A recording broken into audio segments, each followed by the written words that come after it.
Hello guys, സ്യാബാണ് Pangadan സ്യാബ്. അപ്പൊ ഞങ്ങൾ ഇന്ന് പോണത് നമ്മളെ കൊടക്കാട് ബിരിയാണി കഴിക്കാനാണ് കേട്ടോ. കൊടക്കാട് ബിരിയാണി പിന്നെ പറയേണ്ട ആവശ്യമില്ല, എല്ലാവർക്കും സുപരിചിതമായ ഒരു ബിരിയാണിയാണ്. നമ്മളെ കൂടും മോനാണ് നമ്മളൊപ്പം ഉള്ളത്. അപ്പൊ അങ്ങനെ കൊടക്കാട് എത്തിക്കണു. ഇതാണ് നമ്മളെ കൊടക്കാട് PKM ഹോട്ടൽ കേട്ടോ.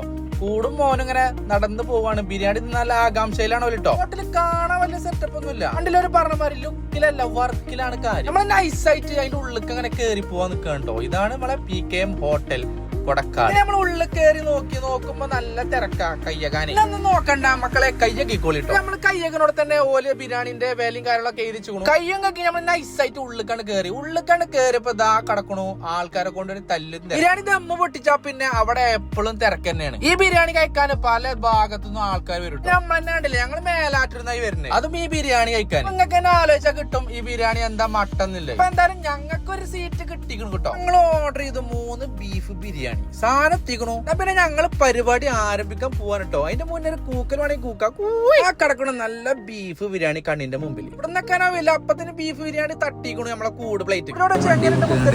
പിന്നെ കൂടിന്റെ റിവ്യൂ കേട്ടോളൂ.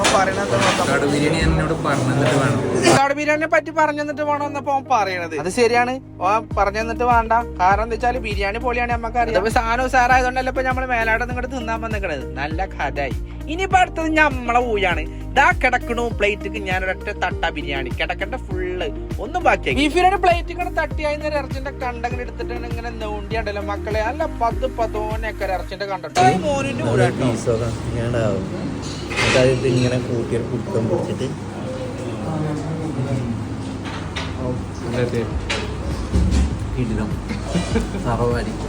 അടുത്തത് പിന്നെ എന്റെ ഊയാണ്. ബീഫ് ബിരിയാണി ഇങ്ങനെ കൂട്ടി കുഴച്ചിട്ട് ഇങ്ങനെ ഒറ്റ അടി ആവും ചേട്ടാ വല്ലാത്ത. പതുപതോലെ ഇറച്ചിക്കാണ്ട് എടുത്താണ്ട് നമ്മളിങ്ങനെ പതുക്കെ ഒറ്റ സംഗതി വേറെ ലെവലാണ് മക്കൾ. അത്യാവശ്യം നല്ല പീസും ഉണ്ട്, നല്ല അടിപൊളി ചോറുമാണ്. കാട് ബിരിയാണി അത് വേറെ ലെവലാണ്ടോ. സത്യം പറഞ്ഞാൽ എനിക്ക് കഴിച്ചതിൽ ഏറ്റവും ഇഷ്ടപ്പെട്ട ബിരിയാണിയാണ് ഇത് കൊടക്കാട് ബിരിയാണി. ഇടക്കും നിലക്ക് വൈബ് ആസ്വദിക്കാൻ പറ്റിയൊരു സ്പോട്ടാണ്. കാരണം എന്താ വെച്ചാൽ നമ്മൾ ഒഴിഞ്ഞിങ്ങനെ നിൽക്കുകയാണ് ഒരു ബീഫ് ബിരിയാണി അടിക്കണം എന്നുണ്ടെങ്കിൽ കൊടക്കാട് ബിരിയാണിക്ക് പോയാൽ മുതലാവും. നമ്മളെ മലപ്പുറത്തൊക്കെ കല്യാണത്തിന് കിട്ടുന്ന ബീഫ് ബിരിയാണി അതേ ബിരിയാണി മക്കളെ എല്ലാരും കഴിച്ചോൽക്ക് അറിയാം. കഴിക്കാത്തവരെന്തായാലും മസ്റ്റായിട്ട് ട്രൈ ചെയ്താൽ നഷ്ടാവൂല. കാരണം സാധനം വേറെ ലെവലാണ്. പുറത്തിറങ്ങിയ കാരണം നമ്മള് മാത്രല്ല മേലായിട്ട് നമ്മൾ അംസാക്കി വന്നിട്ടുണ്ട്. ഒരു വേറെ വൈക്ക് പോകുന്ന ഏതായാലും ഇത് കൂടി വന്നല്ലേ കൊടക്കാട് ബിരിയാണി തിന്നിട്ടാണ് പോവാന്ന് പറഞ്ഞു. അപ്പൊ ബിരിയാണി കഴിഞ്ഞു റാഹത്തായി. പിന്നെ നമ്മള് പോവാൻ നോക്കട്ടെ. നമ്മളെ വീഡിയോ എല്ലാവരും ലൈക്ക് ചെയ്യുക, കമന്റ് ചെയ്യുക, നമ്മളൊപ്പം കൂടാൻ മറക്കല് കേട്ടോ. എന്നായിക്കോട്ടെ.